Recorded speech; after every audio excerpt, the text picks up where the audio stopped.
Friends, Andhra Pradesh ముఖ్యమంత్రి అలాగే ఆయన సుపుత్రుడు మరికొంతమంది దావోస్ నుంచి రిక్తహస్తాలతో తిరిగి వస్తున్న సందర్భంగా ఆంధ్రప్రదేశ్ అంతటా కూడా రకరకాల చర్చలు వినిపిస్తున్నాయి. గతంలో ఎన్నడూ లేని విధంగా అనేక అంశాలు చర్చకు వస్తున్నాయి. ముఖ్యంగా ఆంధ్రప్రదేశ్లో పారిశ్రామికవేత్తల వేధింపు, దీనిపైన చాలా పెద్ద ఎత్తున చర్చ జరుగుతుంది. కొత్త ప్రభుత్వం, కూటమి ప్రభుత్వం అధికారంలోకి వచ్చాక జిందాల్ని కానీ అదానీని కానీ మిగతా కొన్ని కంపెనీలని ఏ విధంగా వేధిస్తున్నారు. జిందాల్నైతే ఏకంగా అరెస్ట్ చేసేదాకా వెళ్ళారు. ఒక సినీ నటి ఇచ్చినటువంటి ఫిర్యాదు మేరకు ఐపీఎస్ ఐఏఎస్ అధికారులను కూడా బలిపెట్టినటువంటి పరిస్థితి. కాబట్టి పారిశ్రామికవేత్తలు ఇలాంటి రాజకీయ వాతావరణం ఒత్తిళ్ల మధ్య వచ్చి పరిశ్రమలు పెడతారా? అదాని విషయంలోనూ అంతే.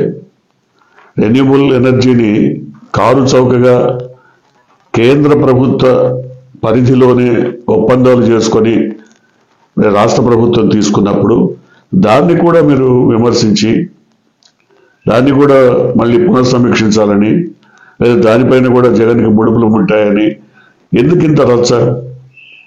ఇలాంటి రచ్చను ఏ పారిశ్రామికవేత్త అయినా కోరుకుంటాడా? ఎందుకంటే పారిశ్రామికవేత్తలు వ్యాపారం చేస్తారు. వాళ్ళతో వ్యాపారవేత్తలు వాళ్ళు లక్షల కోట్లు వేల కోట్లు పెట్టుబడి పెట్టి వ్యాపారం చేసుకునేవాడు ఈ రకమైనటువంటి వేధింపుల్ని మరి కోరుకుంటాడా, ఆశిస్తాడా? గతంలో కూడా అంతే.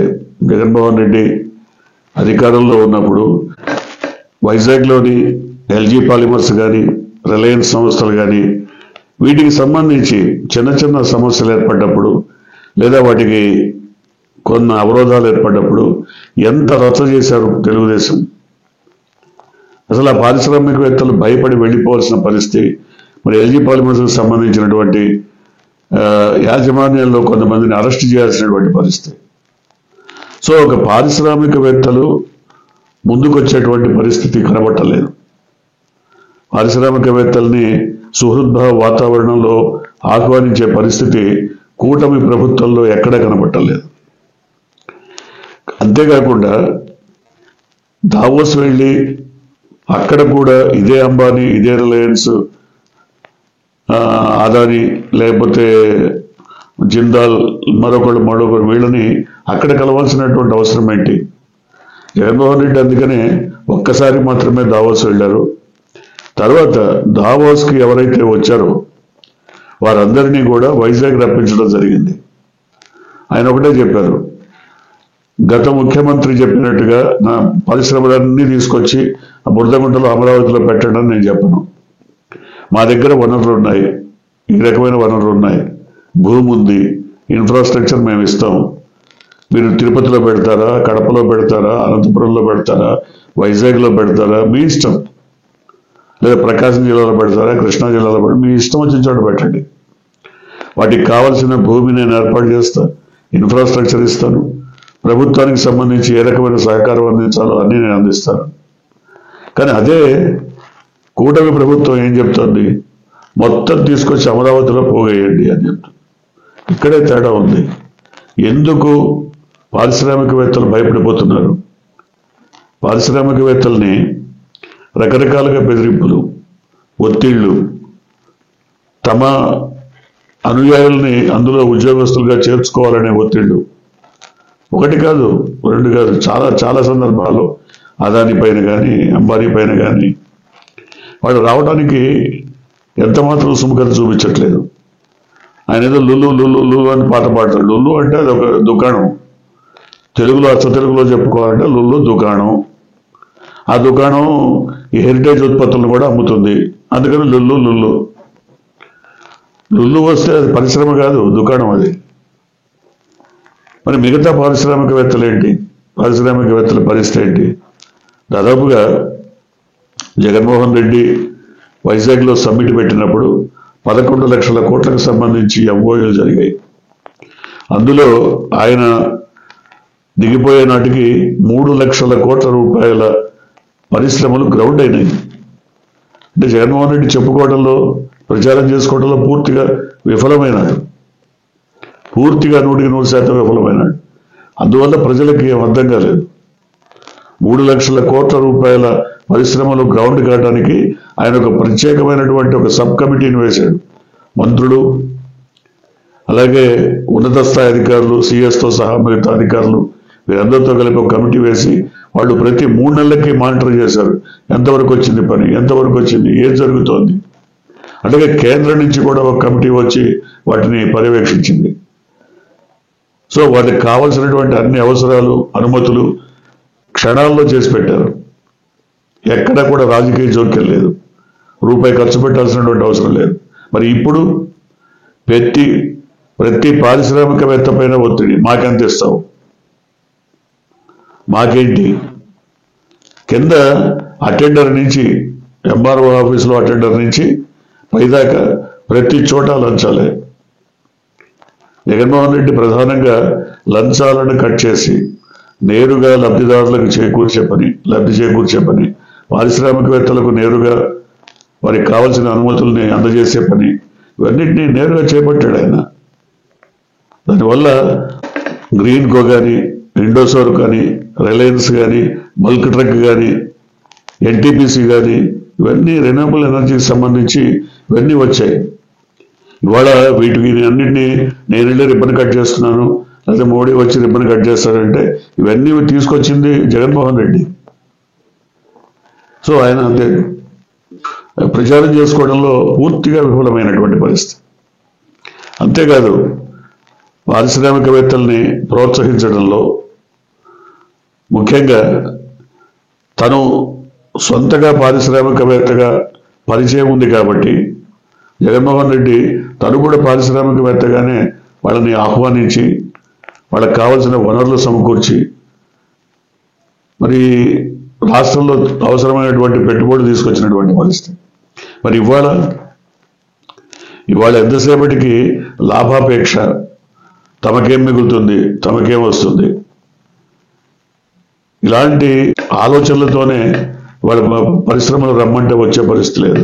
ముఖ్యంగా కొత్త ముఖ్యమంత్రి, కూటమి అధినేత ఎంతసేపటికి నేను మైక్రోసాఫ్ట్తో మాట్లాడాను, బిల్ గేట్స్తో మాట్లాడాను, లేకపోతే సత్యం నాదేళ్లతో మాట్లాడాను, ఇంకెవరితో చేశాను, మైక్రోసాఫ్ట్, ఆ సాఫ్ట్, ఈ సాఫ్ట్.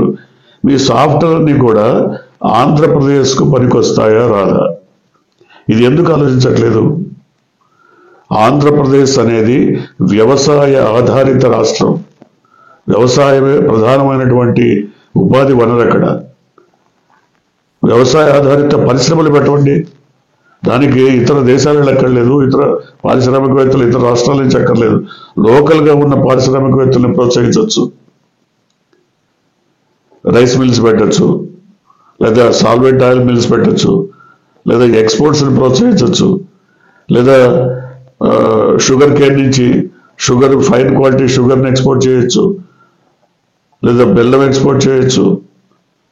అది కాదు, హార్టికల్చర్ని డెవలప్ చేసి హార్టికల్చర్ ఎక్స్పోర్ట్స్ పెంచవచ్చు. అసలు వీటి వ్యవసాయ ఆధారిత రాష్ట్రంలో ఎంతసేపటికి ఐటీ ఏముంటుంది అక్కడ? రెండోది, కొత్తగా ఏఐ టెక్నాలజీ తీసుకొస్తా. అసలు నీకు అక్కడ అవసరం ఏంటి? వ్యవసాయ ఆధారిత పరిశ్రమలు, వ్యవసాయాన్ని ప్రోత్సహించడం ఎట్లా, వ్యవసాయాన్ని లాభదాయకమైనటువంటి పరిశ్రమగా మార్చడం ఎట్లా, ఇవి ఆలోచించకుండా ఎక్కడికో దావోస్ పోయి కూర్చొని అక్కడ ఏదో ముచ్చట్లు పెడతానంటే వచ్చేదేం లేదు. ఒక ఎరువుల ఫ్యాక్టరీ పెట్టండి, మంచి తక్కువ ధరతో రైతులకు అందజేసే ఒక ఎరువులు, మెన్యూస్, పెస్టిసైడ్స్ ఇట్లాంటివన్నీ తీసుకురావచ్చు.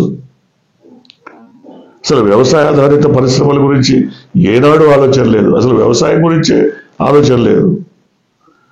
పూర్తిగా వ్యవసాయ రాష్ట్రమైనటువంటి ఆంధ్రప్రదేశ్కి మరి సాఫ్ట్వేర్ ఏం చేస్తుంది, ఏఐ ఏం చేస్తుంది? సో మౌలికమైనటువంటి అంశాలపైన దృష్టి పెట్టకుండా, మౌలికమైనటువంటి అంశాలను పట్టించుకోకుండా ఎంతసేపటికి నేను హైదరాబాద్ని ఏదో చేశాను, హైదరాబాద్ని 400 ఏళ్ల చరిత్ర గల హైదరాబాదు ఎదుగుతూ వచ్చింది. రకరకాల దశలు దాటి ఇవాళ ఈ దశకు వచ్చింది. అది ఎవడో ఏవొక్కడో చేస్తే వచ్చినటువంటి ప్రగతి కాదు, అభివృద్ధి కాదు, నిరంతరం జరిగినటువంటి ప్రగతి, అభివృద్ధి. అది హైదరాబాద్ ఆయన చేసింది ఏం లేదు. కొంతమంది పరిశోధనాత్మక వ్యాసాలు కూడా సమర్పించారు గతంలో 11-12 ఏళ్ల క్రితమే. తన అనుయాయుల కోసం, తన వారి కోసం, తన వర్గీయుల కోసం మరి హైదరాబాదులో నలుదిశల రియల్ ఎస్టేట్ వ్యాపారాన్ని ప్రోత్సహించింది చంద్రబాబుని. అందుకు తప్పితే ఆయన చేసింది ఏం లేదు. ఇవాళ కూడా అమరావతిలో అదే రియల్ ఎస్టేట్ వ్యాపారమే. అక్కడ లక్షల కోట్లు గుమ్మరించి పెట్టుబడులు పెట్టి రియల్ ఎస్టేట్ చేసుకొని బయటపడాలని. కాబట్టి వ్యాపారవేత్తలు రావాలంటే మీకున్న వనరులు ఏంటి, వాటికి సంబంధించిన పరిశ్రమలు ఏం కావాలి, అవి ఎవరు పెట్టే అవకాశం ఉంది, వీటిని ముందు ఒక పేపర్ వర్క్ చేసి దాని మీద అసలు దావోస్ ఎందుకు, ఈ దేశంలోనే బోల్డంత మంది వస్తారు. వ్యవసాయ ఆధారిత పరిశ్రమలు, పౌల్ట్రీస్ పెంచండి, అత్యద్భుతమైనటువంటి పౌల్ట్రీ ఇండస్ట్రీని డెవలప్ చేయొచ్చు. ఫిషరీస్ని పెంచండి, ఎక్వాకల్చర్లో అద్భుతమైనటువంటి రిజల్ట్స్ చూపించండి. ఇవన్నీ పరిశ్రమలే. ఎక్వా పరిశ్రమ, పౌల్ట్రీ పరిశ్రమ, వీటన్నిటినీ వదిలేసి వీటిని ప్రోత్సహించడం మానేసి ఏదో సాఫ్ట్వేర్ పట్టుకొస్తా, ఏఐ పట్టుకొస్తా అంటే ఎక్కడి నుంచి వస్తారు పారిశ్రామికవేత్తలు? ఎందుకు వస్తారు? పోనీ వాళ్లకు మీరేమన్నా సుహృద్భావ వాతావరణంలో వాళ్ళు కోరుకున్నట్టుగా ఎక్కడ వాళ్ళు ఏదో కడపలో పెడతారని అనుకో, మీకు ఇష్టం లేదు, అమరావతిలోనే పెట్టాలి. లేదా తిరుపతిలో పెడతారంటే కాదు, అమరావతిలోనే పెట్టాలి. అనంతపురంలో నాకు ల్యాండ్ తక్కువగా వస్తుంది, మరి అక్కడ పెడతారంటే ల్యాండ్ లేదు, అమరావతిలోనే పెట్టాలి. లేదు మీరు చెప్పిన చోట ఇంకో చోట పెట్టాలి. ఇవన్నీ కుదరదు కదా. వ్యాపారం చేసుకునేవాడు వాడికి అనువుగా ఉన్న చోట తక్కువ పెట్టుబడితో ఎక్కువ లాభాల కోసం ప్రయత్నిస్తారు. అవన్నీ వదిలేసి పరిశ్రమలు రాలేదంటే ఎట్లా వస్తాయి? రావు. గత రికార్డు కూడా, ట్రాక్ రికార్డు కూడా చూస్తారు. చంద్రబాబుకు ఉన్నటువంటి ట్రాక్ రికార్డును కూడా చూస్తారు. చూసి బెదిరిపోతున్నటువంటి పరిస్థితి. అందువల్ల ఇప్పటికైనా సరికొత్త ఆలోచనలతో, సరికొత్త పంథాలో వ్యవసాయ ఉత్పత్తులను ప్రోత్సహించేలా వ్యవసాయ ఆధారిత పరిశ్రమలను ముందుకు తీసుకొస్తే ఆంధ్రప్రదేశ్ తప్పకుండా అభివృద్ధి చెందుతుంది, ముందుకెళ్తుంది. ఉపాధి అవకాశాలు గ్రామీణ ప్రాంతాల్లోనే విపరీతంగా పెరుగుతాయి. వాళ్ళంతా పట్టణాలకి వలస రావాల్సినటువంటి అవసరం ఉండదు. చూద్దాం మరి ఈ రకమైనటువంటి మార్పు ఏదైనా గోచరిస్తుందేమో. మీరు కొత్తగా కనుక ఈ ఛానల్ ని చూస్తున్నట్టయితే, మీరు ఇప్పటి వరకు మన ఛానల్ ని సబ్స్క్రైబ్ చేసుకున్నట్టయితే వెంటనే ఛానల్ ని సబ్స్క్రైబ్ చేయండి. వెంటనే వీడియోని లైక్ చేసి షేర్ చేయండి. బెల్ ఐకాన్ని